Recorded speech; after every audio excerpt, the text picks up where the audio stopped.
My sister took my 7-year-old daughter's visual aid glasses, crushed them under her foot to teach her respect.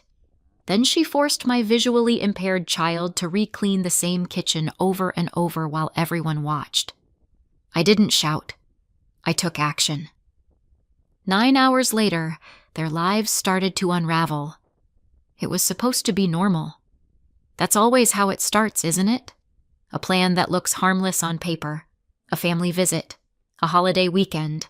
A quick drop-off so I can work my shift without juggling childcare like a circus act. I'm a doctor. I'm used to emergencies. I'm used to blood, bile, and the kind of screaming you can't fix with Tylenol. What I'm not used to is walking into a living room full of my own relatives and feeling, instantly, like I just stepped into a room where something died. Not literally, not yet, but something. I pulled into my parents' driveway with that particular kind of exhaustion that feels like it's living in your bones. My coffee had worn off 3 hours ago.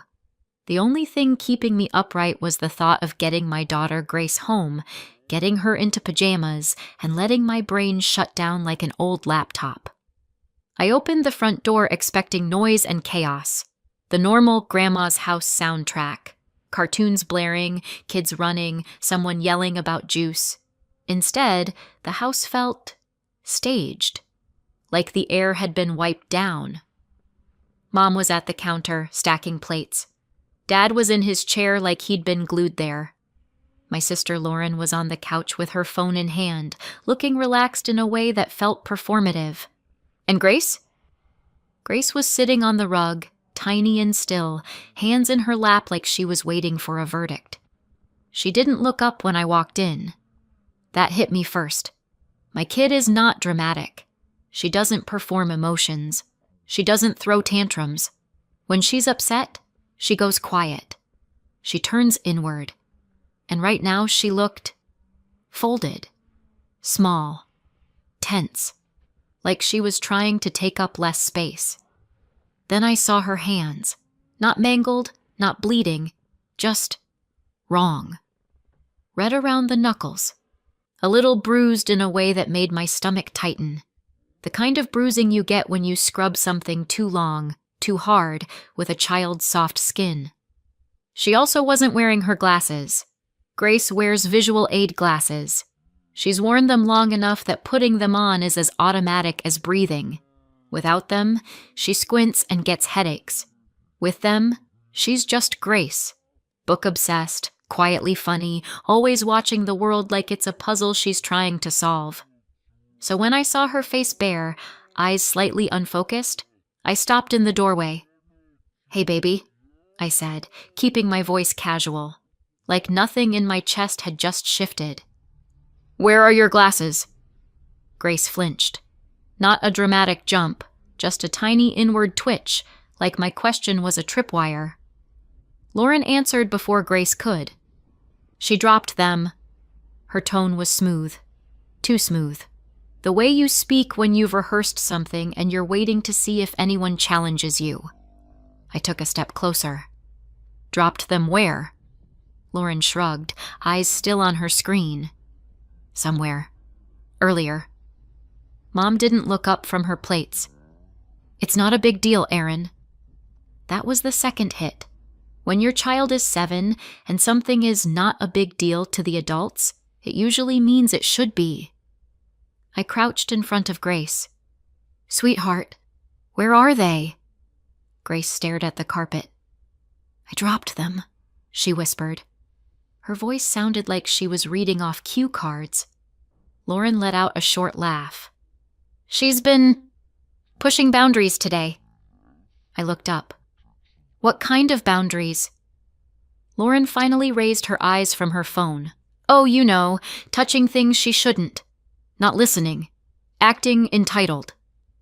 Mom slid a plate into the sink a little harder than necessary. "Kids need to learn." Dad turned a page in his newspaper like he was trying to disappear into it. Grace's shoulders stayed hunched. She kept her hands tucked tight in her lap, like she didn't trust them. Across the room, Lucas, Lauren's son, made an exaggerated squinting face and whispered something to Chloe and Madison, his two sisters. They giggled. Not loud enough to get in trouble. Just loud enough for Grace to hear. That's the kind of cruelty that always lands. Not a punch, not a scream. A quiet laugh that says, "We can do this right in front of you." I held my expression steady. I've learned how to do that in exam rooms and trauma bays. When you panic, people panic harder, so you don't. You become calm like it's a weapon. "Okay," I said. "Can I see them?" Lauren stood up, walked over to the side table, and picked up a little pile of something. She dropped it into my hand like she was giving me a receipt. Grace's broken glasses. The frame was bent. One lens had a crack that ran like lightning through the plastic. The hinge was twisted in a way that didn't look like gravity did it. Mom glanced at them and shrugged. "We'll figure it out." The cousins made another whispery noise. Grace didn't look up. I swallowed whatever was rising in my throat. "We're leaving." Mom finally looked at me. "Aaron, I'm leaving," I repeated, still calm. Lauren lifted her chin. "Don't be dramatic." I didn't respond. I took Grace's backpack with my free hand and held out the other. Grace stood slowly, like she was afraid movement would be punished. Her hand slid into mine. Cold fingers. Stiff. We walked out. In the car, Grace stared out the window and said nothing. I didn't push. Not yet. I got us home, took her inside, and immediately pulled out the backup pair of glasses from her drawer. Because of course she has a backup pair. I'm not a monster. I'm a single mom with a child who needs to see. We have backups for everything. I have backups for my backups. I have backups for my faith in humanity, and even those are running low. Grace put them on, and her shoulders dropped a fraction, like her brain could finally stop straining. Physically, she was safer. Emotionally, she looked like she was still sitting on that rug, listening to her cousins laugh. I checked her hands in the kitchen light. The redness around her knuckles was clearer now. There were faint bruises, too. Nothing huge, but enough to make me want to drive back over there and rearrange the furniture with my bare hands. "Did you fall?" I asked softly. Grace shook her head. "Did you hurt your hands doing something?" Her eyes flicked up to mine, then away. "No." Cue cards again. I didn't press. I made dinner, mac and cheese, because I wasn't emotionally stable enough for vegetables. Grace barely ate. Later, after her bath, after pajamas, after I brushed her hair and pretended like my heart wasn't running laps inside my ribs, I sat on the edge of her bed. "Hey," I said, "can you tell me what happened today? The real version." Grace's mouth tightened. She stared at the blanket like it might give her instructions. I kept my voice light. "You're not in trouble. I'm not mad at you. I just need to understand." Silence. Then, I did something bad." My stomach dropped. "No, you did something that made them mad. That doesn't mean you did something bad." Grace swallowed. Her voice came out in fragments, like she was stepping around landmines. I thought Aunt Lauren was watching a video, on her phone. Okay. So I looked. Just for a second. Okay. And she got really mad. Like, really mad. Grace's fingers twisted the edge of her blanket. She said I was disrespectful. And she said I had to learn respect. My hands went still in my lap. And then, she took my glasses. I didn't speak. I didn't breathe. "She threw them down," Grace whispered. "And she stepped on them. Like hard." Grace's voice cracked. "I told her I couldn't see. She said I should have thought about that." My brain tried to stay calm. My body tried to become fire. Grace kept going, quieter. Then she made me clean the kitchen. And I did, but she said it wasn't good enough. So I had to do it again. My eyes flicked to her hands. Again and again, Grace said. My hands hurt. And Lucas and Chloe and Madison were laughing and... Grandma watched. And Grandpa? I asked. Grace shrugged, tiny. He was there. The kind of answer that means he didn't stop it. Grace's voice turned smaller. I tried to be good. I tried really hard. I felt something inside me crack and stay cracked. Grace blinked rapidly. Mom, am I bad? I leaned forward and held her face gently between my hands. No! But, no, I repeated. You are not bad. What happened to you was bad. That's not the same thing. She started crying then, quietly, like she didn't want to get in trouble for taking up space. I held her until her breathing slowed. When she finally drifted toward sleep, I reached for my phone and opened the camera roll. I photographed the broken glasses from every angle. Then I sat in the dark kitchen, staring at the crushed frame like it was a crime scene. I didn't shout. I didn't call Lauren back. Not yet. I took a deep breath, the kind you take before you walk into an operating room. And I started making plans, because 9 hours after I found out what they did to my child, their lives started to unravel.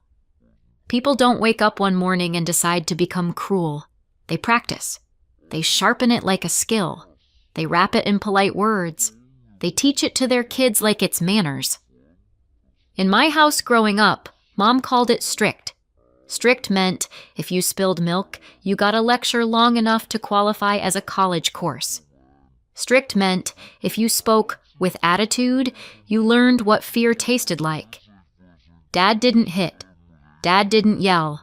Dad perfected the art of being physically present while spiritually checked out. He sat in his chair, sighed when Mom got loud, and acted like silence was neutrality instead of consent. Lauren figured out early how to survive in that ecosystem. Smile at the right moments. Say, yes, ma'am. Become the good kid. And once she did, the lightning stopped hitting her. It hit me instead. That's how families like this work. They don't change. They just pick a target. By the time I was a teenager, I could read footsteps like weather. Fast steps meant rage. Slow steps meant lectures. Silence meant something worse was coming. Lauren learned to use it. If she broke something, she'd cry first. If she got caught, she'd gasp like she'd been betrayed. Mom would swoop in, comfort her, then turn toward me like I'd committed a felony. I don't know when exactly I stopped expecting fairness. It wasn't a dramatic moment. It was more like erosion. One tiny injustice at a time until you just accept the shape of your life. I became a doctor because it was the first place rules made sense. In medicine, there are still unfair things. People get sick for no reason. Children suffer. Bad things happen to good families. But at least the rules are real. Cause and effect exist. If you treat pneumonia, the lungs improve. If you stitch a cut, the bleeding stops. At home, cause and effect were negotiable. I kept contact with my parents because that's what you do when you've been trained to feel guilty for breathing. And because when Grace was born, I looked at her and felt something I'd never felt as a kid. Protective love. The kind that makes you want to build her a world where she's safe. So I tried. I tried to give her grandparents, cousins, an aunt. I told myself it would be different with her. It wasn't. It was subtler at first. Little things. Lauren's kids, Lucas, Chloe, and Madison, were treated like the main characters.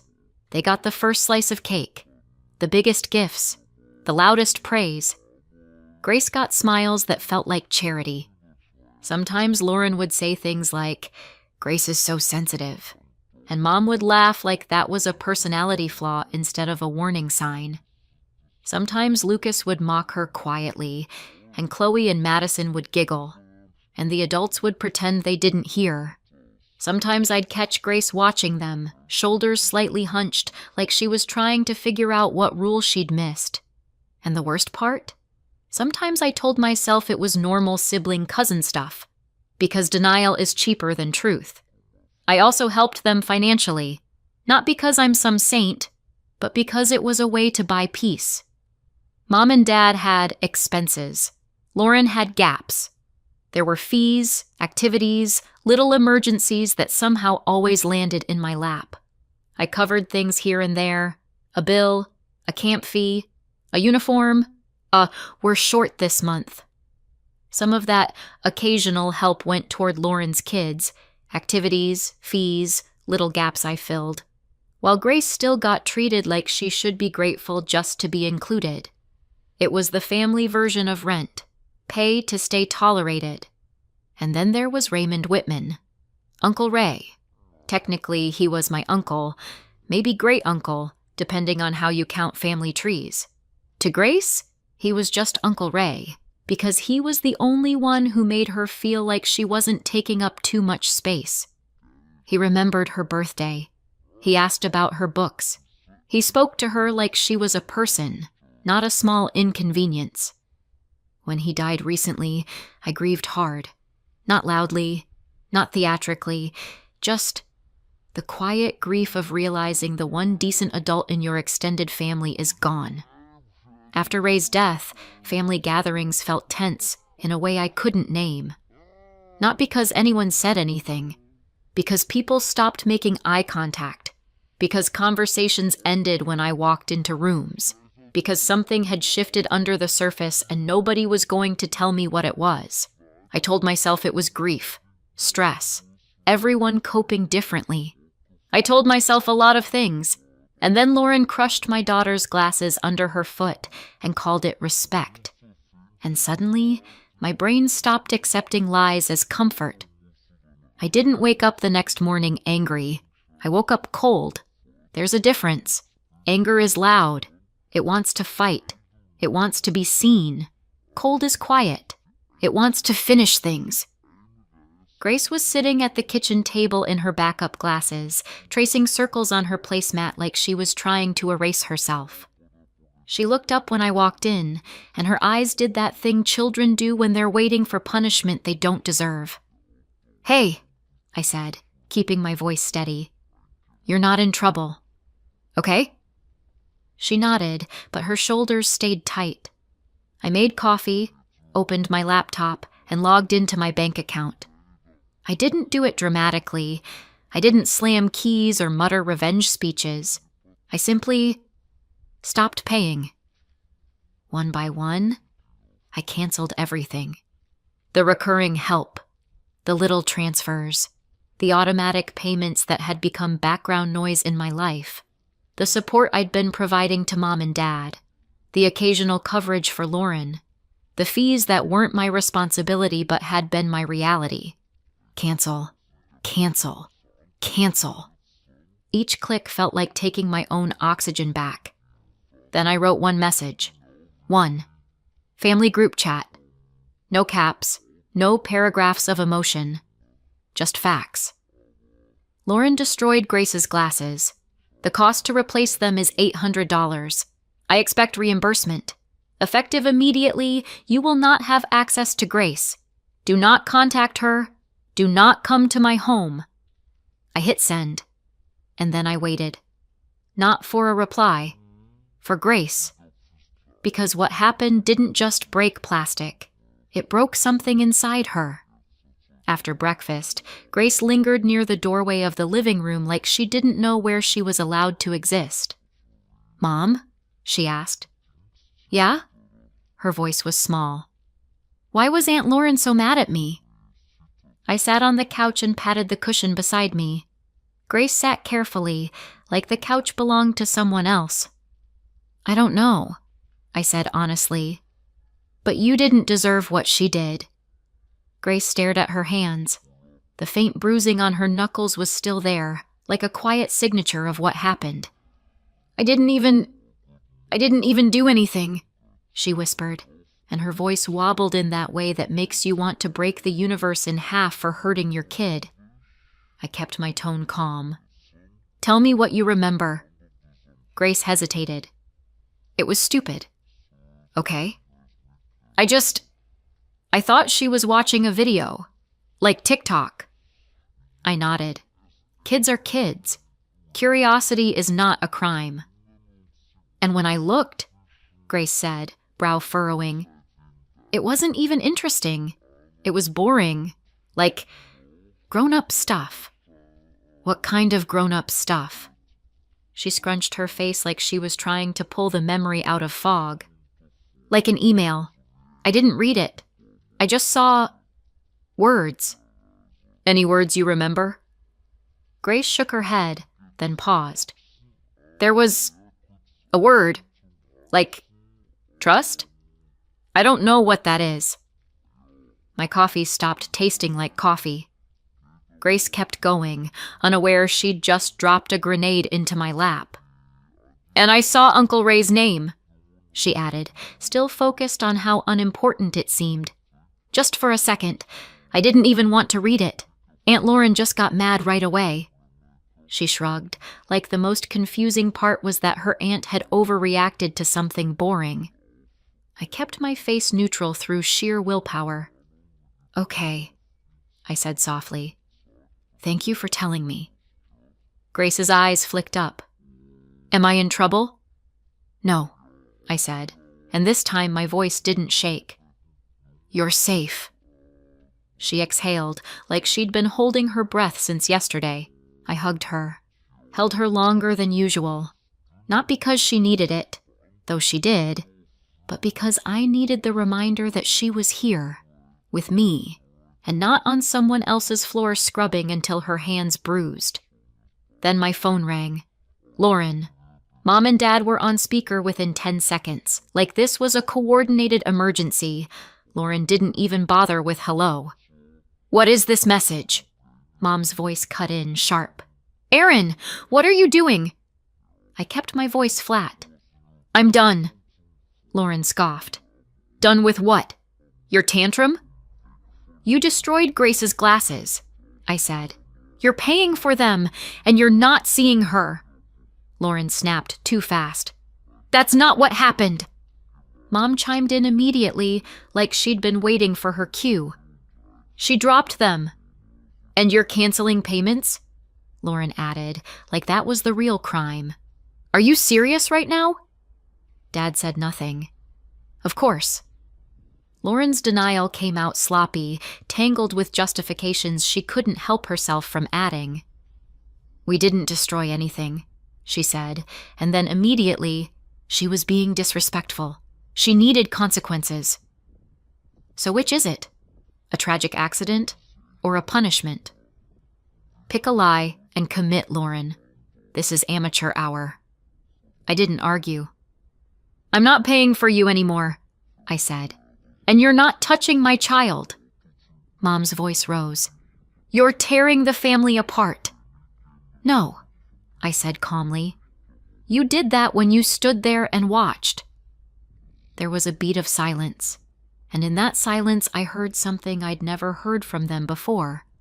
Fear, because the leash had snapped. Lauren hissed, You can't do this! I almost laughed. The entitlement was impressive. I already did, I said. Don't call Grace. Don't come here. Pay for the glasses. And then I ended the call, not because I'd won an argument, because I wasn't having one. Grace peeked around the corner. Was that Aunt Lauren? I forced my voice gentle again. Yeah. Grace's eyes filled. Is she mad? Let her be mad, I said. That's not your job to fix. That night, after Grace fell asleep, I sat at my laptop again. Not my bank account this time. I searched. Raymond Whitman. Obituary. Law firm. Probate. The kind of boring grown-up words Grace had dismissed as nothing. And for the first time, the question in my head wasn't why did she do this? It was, What were they hiding that made her do this? The lawyer's office smelled like coffee that had given up on life. Michael Harris was calm in the way only people who deal with paperwork disasters can be. He had the kind of face that suggested he'd seen families implode over less than a toaster. I told him the short version, the useful version, Grace's glasses, the crushing, the forced cleaning, the respect fixation, the phone, the word trust. Raymond Whitman's name on an email. Michael didn't flinch. He just nodded slowly, like a man checking boxes in his head. "You want to know if there was a trust," he said. "I want to know why my sister reacted like my 7-year-old committed espionage," I replied. Michael's mouth twitched, almost a smile. "Fair." He asked for names, dates, relationship lines. Mom and Dad's names too, because legal documents don't care that I call them Mom and Dad. He didn't promise miracles. He promised process. And then, because life likes to punch you in patterns, we fast forward. Not because nothing happened, because it was mostly emails, calls, and waiting. The kind of waiting that makes your skin itch. When Michael called me back, his voice had changed. Not panicked, not dramatic, just heavier. "There is a trust," he said. My stomach dropped anyway. "Tied to Raymond Whitman," he continued. "Your daughter is listed as a beneficiary." I held the phone tighter. "How much?" Michael paused, like he was letting the number land properly. $240,000, he said. "Owed to your daughter. Withheld." I sat down so fast I nearly missed the chair. My daughter, Grace, $240,000. And it wasn't lost.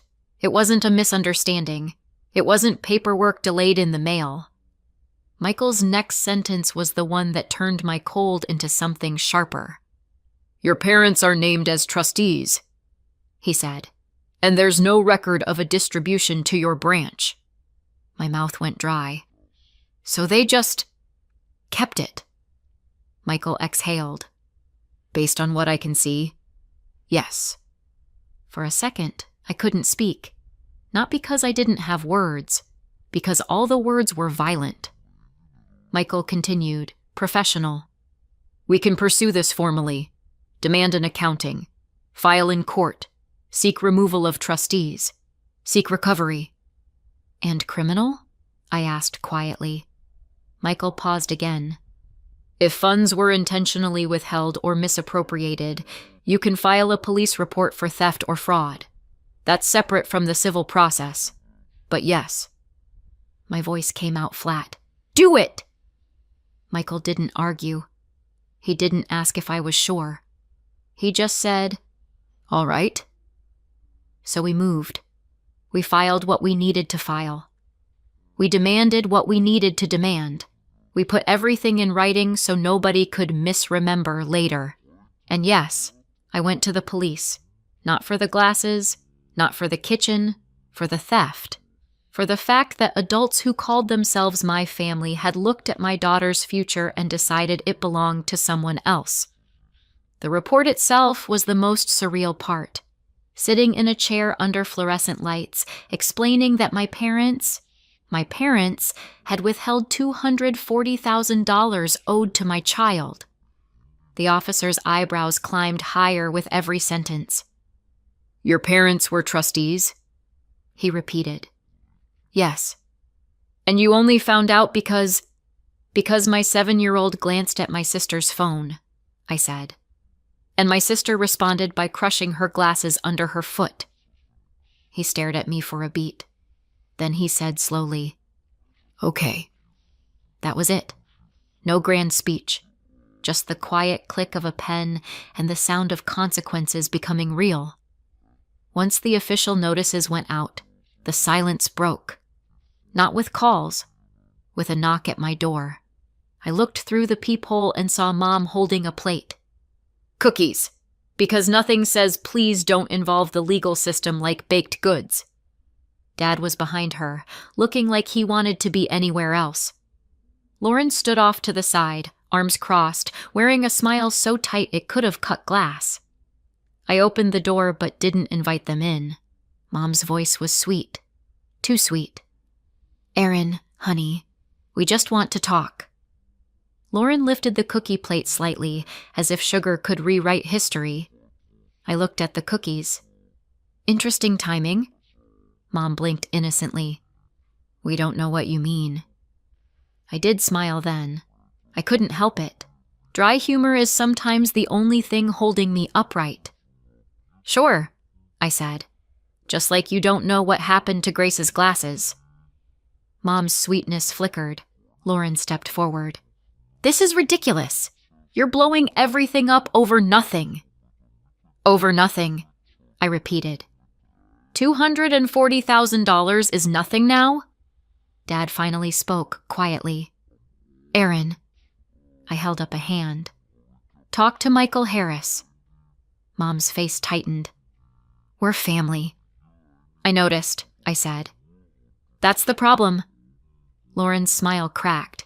"You don't understand what you're doing."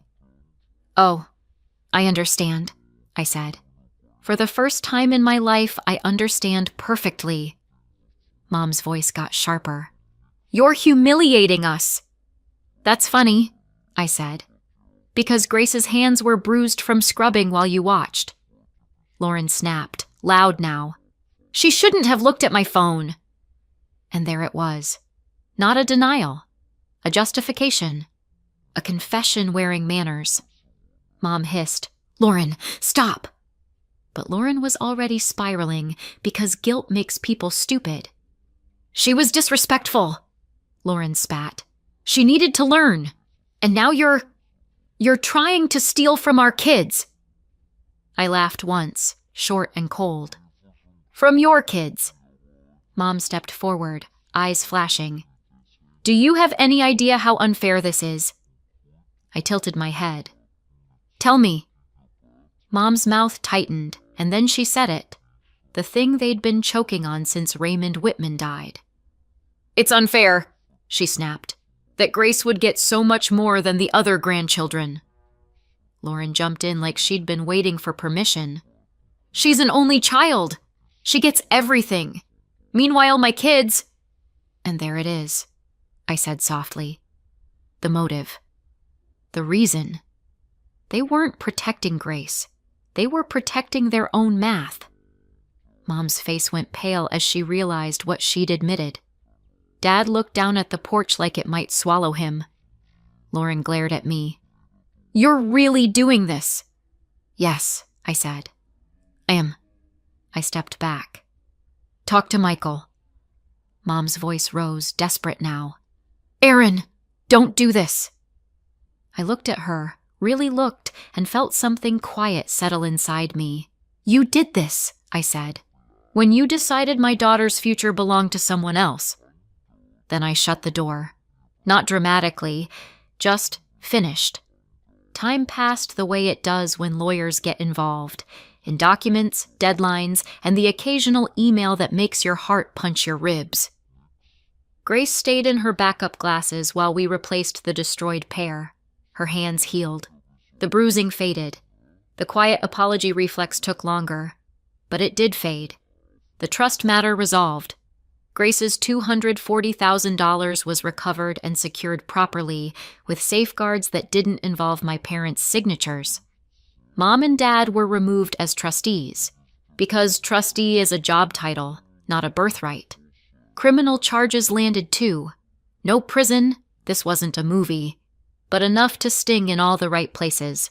Probation, fines, and community service. The kind of community service that comes with a fluorescent vest and people you know walking past pretending not to stare. And yes, the wider family found out. Secrets don't survive court filings. Invitations dried up. Phone calls slowed.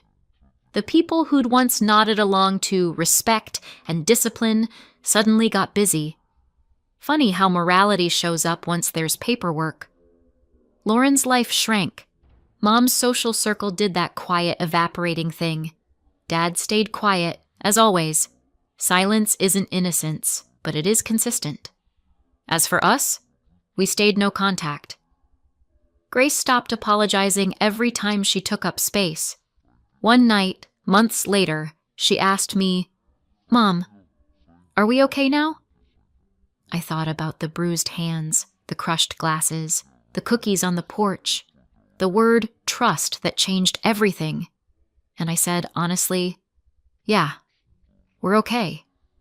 Because peace isn't the absence of noise. Sometimes it's the sound of a door closing and staying closed. So what do you think? Did I go too far or not far enough? Let me know in the comments. And if you want more stories like this, subscribe.